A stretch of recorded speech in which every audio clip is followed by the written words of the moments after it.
नमस्कार। साहित्य संध्या में आपका स्वागत है। कहानियों की इस श्रृंखला में आज मैं आपको सुनाने जा रहा हूँ शरत चंद्र के द्वारा लिखी गई कहानी रॉयल बंगाल टाइगर। चलिए कहानी की शुरुआत करते हैं। नंदीग्राम के युवक का उल्लेख किया जा चुका है। एक दिन वह पुनः आया। शरत बाबू को प्रणाम करते हुए उसने कहा, आज मैं घर वापस जा रहा हूँ शरत बाबू। जाने से पहले आपको प्रणाम करने चला आया। शरत बाबू ने युवक से पूछा, घर यानी वही नंदीग्राम ही ना? युवक ने उत्तर दिया, जी हाँ। नंदीग्राम तो मेदिनीपुर जिले के तमलुक जिले में आता है ना? जी हाँ, युवक ने उत्तर दिया। तुम्हारे घर से सुंदरवन कितनी दूर है? काफी दूर है शरत बाबू। क्या रात को बाघ के गरजने की आवाज सुनाई देती है तुम्हें? जी नहीं। क्या बाघ कभी जंगल से भागकर तुम्हारे गांव में नहीं आते क्या? जी नहीं। बचपन में सुनता था कि एक बार गांव में एक बाघ आया था।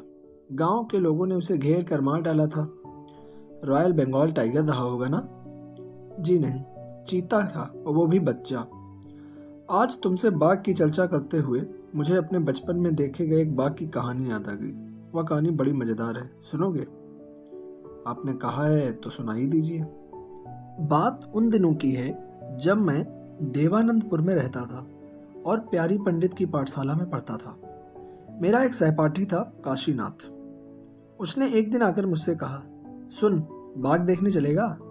रॉयल बंगाल टाइगर है, 1 पैसे में दिखा रहा है सबको। उस समय तक सुंदरवन और रॉयल बंगाल टाइगर के बारे में मैंने पुस्तकों में ही पढ़ा था। बाघ देखने की उत्सुकता से मैंने पूछा, जरूर जाऊंगा, कहाँ है? काशीनाथ ने कहा, मेरे मामा के गांव में है। वहां एक सप्ताह से रथ का मेला लगा है, वहीं दिखा रहा है। आज शाम रथ वापस चला जाएगा, आखिरी दिन है, चलेगा? गणेश केष्टा वगैरह चलने को तैयार है, क्या तू भी चलेगा? अगर तेरी मर्जी हो तो हम सब साथ चले। अब तक मुझे बताया क्यों नहीं? आज आखिरी दिन आया है समाचार देने। बहरहाल माँ से पैसे मांगकर चारों मित्र रॉयल बंगाल टाइगर देखने के लिए घर से रवाना हुए। जल्द पहुंचने के लिए जंगलों के रास्ते पगडंडियों के सहारे गंतव्य स्थल की ओर चल पड़े। मेले में आकर देखा कि एक खुले स्थान पर त्रिपाल से घेर कर एक बड़ा सा घर बनाया गया है। बगल में एक गेट लगा है जो कि बांस का है। गेट के पास एक व्यक्ति स्टूल पर बैठकर आवाज दे रहा है, एक एक पैसे में, एक एक पैसे में बाघ देखिए बाबा जी, 1 पैसे में, महज 1 पैसे में।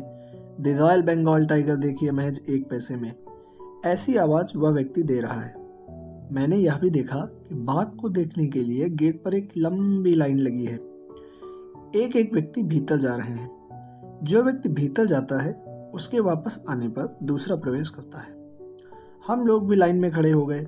काशी, गणेश और केष्टा ने मुझे कहा, पहले तू जा। उन्होंने मुझे कान में कहा, पहले तू जा। मैं ही पहले गया। गेट पर पैसे देने के पश्चात जो व्यक्ति भीतर से बाहर निकला उससे मैंने ऐसे ही पूछ लिया, कहिए जनाब, बाघ कैसा है? वह व्यक्ति बिना कुछ बोले चुपचाप आगे बढ़ गया। उसने मुझसे कुछ भी नहीं कहा। मैंने सोचा लड़का समझकर मुझे उसने मेरी उपेक्षा की है, शायद कुछ नहीं बताना चाहता होगा। सोचा नहीं बताया तो क्या हर्ज है, स्वयं जाकर भीतर ही देख लूंगा। जाकर भीतर आया तो चारों ओर नजर दौड़ाने के बाद भी बाघ के दर्शन मुझे नहीं हुए। चारों तरफ सन्नाटा था। एक व्यक्ति एक हंडिया में मुंह डालकर गरज रहा था।